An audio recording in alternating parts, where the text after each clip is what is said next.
This project has its roots in what happened here in the 1880s and 90s when it was homesteaded, when the homesteaders were encouraged and required to improve on the land by creating farms and families, which is what society was asking for. Part of that work was to level the irregular landscape, remove the trees, and transfer the creeks over to the sides of the valley for more rapid and straightforward water transport.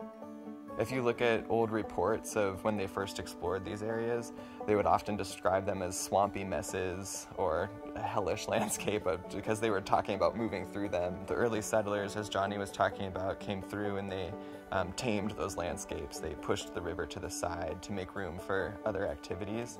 Now we're looking at it and we see coho numbers dwindling.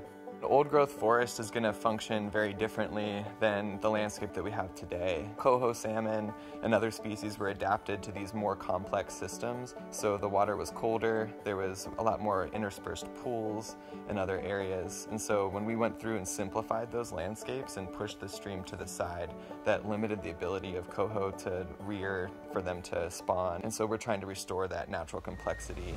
Phase one of the project was a levee removal, removing the dikes along the lower section of 5 Mile Creek from the property boundary up about a half mile. And that was to allow the stream to access its historic floodplain and to restore native plant species in that section of the valley.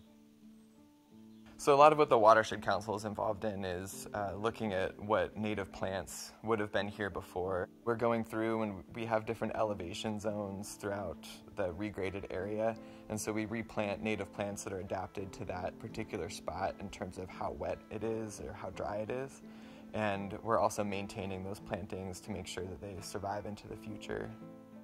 One of the really cool things that we do here too is when we're coming up with our planting species list, we consult with the Confederated Tribes of the Kusla or Umpqua and Sayusla, and then also the Siletz.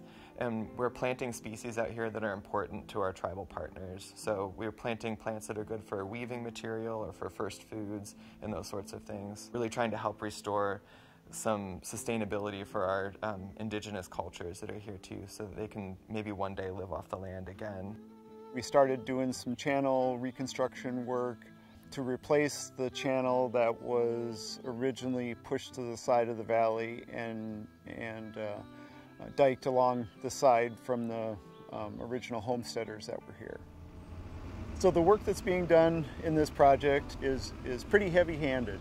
So we're bringing large equipment out here, excavators, dump trucks, bulldozers, scraping off the non-native vegetation. Then we're regrading the soil underneath down to a floodplain level, so that way we don't have steps or dips that cause erosion potential once we return the water to the valley floor. The Sayusla Institute has a local preference hiring for contractors when the capacity exists within 50 to 75 miles. We utilize that value, that process, because the last thing we want is to see out-of-area contractors and equipment driving by our out-of-work contractors in the local area. It's just important to have that connection of when we are investing several $1 million in a restoration site out here, that money is multiplied throughout our local economy, and it's a huge source of income for a lot of folks in our region. There's a huge fish and organism relocation effort that has to go on prior to filling that channel, and we work to get as many of the organisms out as possible. To date, we've collected over 100,000 different organisms and relocated them to different sections of the stream. The biggest challenges we've seen on this project have really been in the revegetation. The non-native species are really aggressive species, and that's why they've established themselves in this valley in the first place. So Himalayan blackberry, reed canary grass, those are some of our biggest challenges.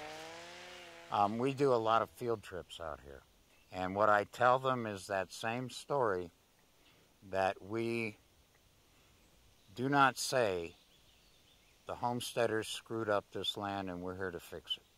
We say they did what society asked them to do and they did a damn good job of it.